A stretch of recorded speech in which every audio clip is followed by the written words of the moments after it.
I'm Carlo Vistoli, canto-tenor. I come from Italy, and I think that singing and music in general is one of the most beautiful ways to express ourselves.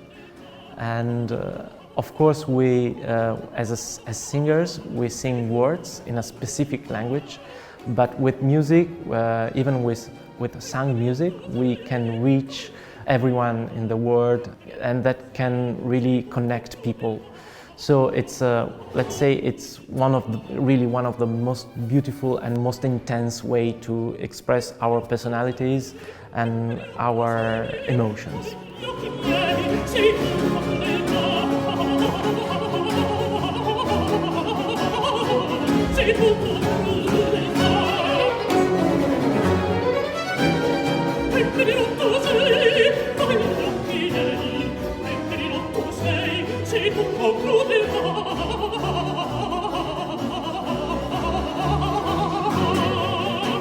Of course, for me, Baroque music is my favorite period, the music I normally sing. Even if I have to say that when we say Baroque, when we use this label for music, it's, we mean a period that is like at least 200 years of music. So it's strange to say that Monteverdi is Baroque, but also like the late works of Haendel's are Baroque too. So it's a label that comprehends a lot of different music styles, you know. Haendel and Monteverdi probably are among my favorite composers, so of course Baroque is my first love.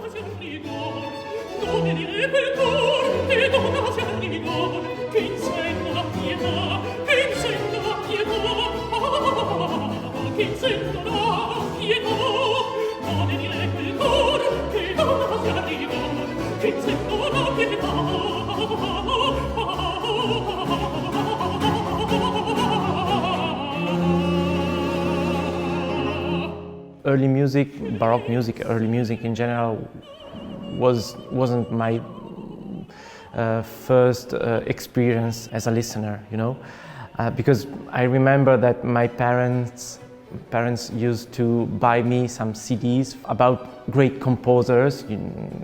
One CD for Bach, one for Beethoven, and one for Mozart, and so on. And the classical composers, of course, are the first that are proposed to a person who wants to learn a bit about the music, you know.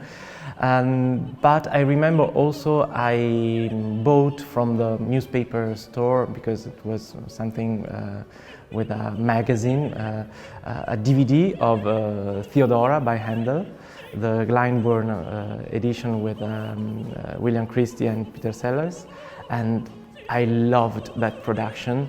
It probably was one of my first experience as a listener for Baroque music. And so after this I started looking for other works of the period, even earlier. I remember also l'Incoronazione di Poppea by Monteverdi. I had this CD conducted by Gardiner that I loved a lot, and it was by, I didn't know this particular opera before. I was attracted probably, I don't know, by the cover, by the title, I don't know. And so it was one discovery led to another. When I discovered early music, Baroque music, let's say, it was like love at first sight, you know. And I decided I wanted to discover more. And then I discovered also maybe the voice of the countertenor in some recordings, and I got attracted by this particular type of voice.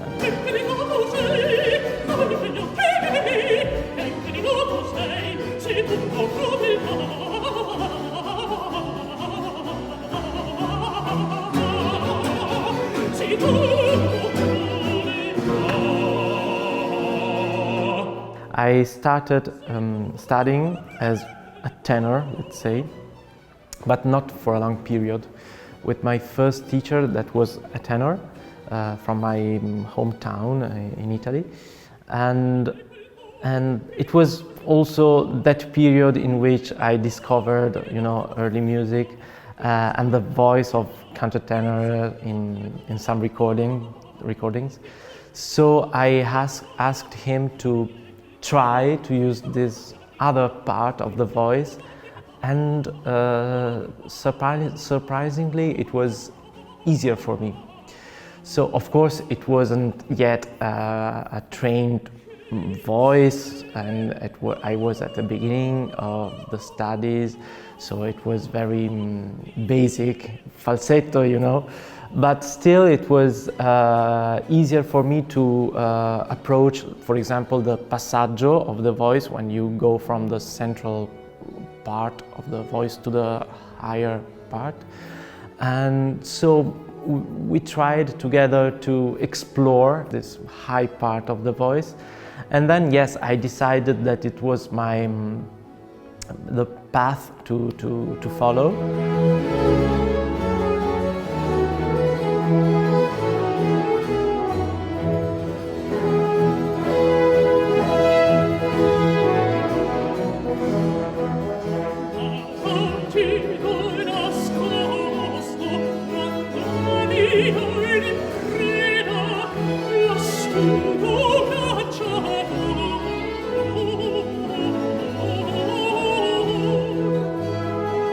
When I learn a new role, new music, I always start from the score.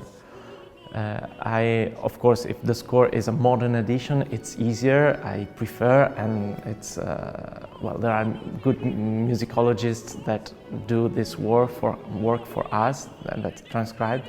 But also, sometimes I start from the manuscript or printed edition of the time, and I edit my own at the computer. I transcribe the music.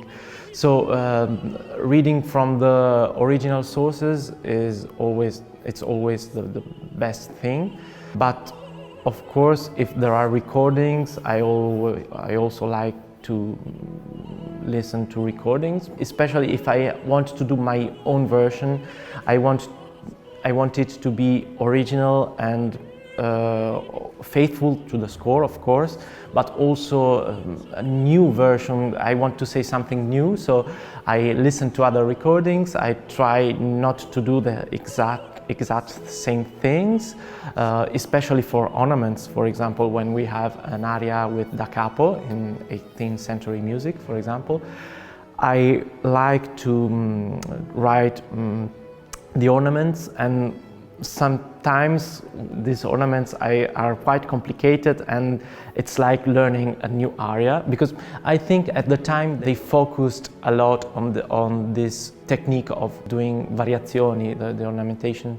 So nowadays, if we want to recreate this magic, this surprise of having a da capo that is, of course, the repeat of the first part of the aria, but also something new at the same time, we have to do surprising ornaments and passages. So I spend a lot of time on this, and I also try to read about of course, the plot. If it's an opera, I want to understand why this character sings this particular words in that moment of the opera, of course, but also who was the first singer to do this role, where this opera was done the first time.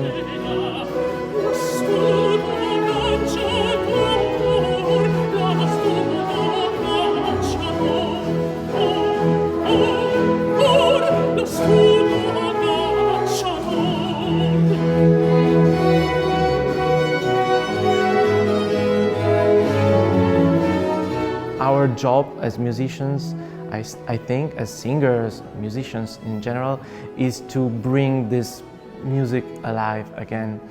So it has speak to us, to people of the 21st century, bring to it a sparkle of life, of something that can speak directly to us even nowadays.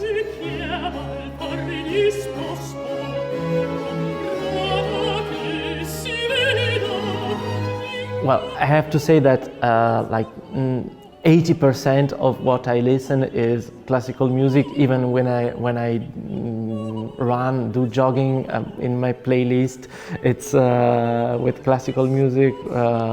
Something strange also sometimes, like for example the final movement of the Turanga Lila Symphony by Messiaen, that gives me a lot of energy when I run.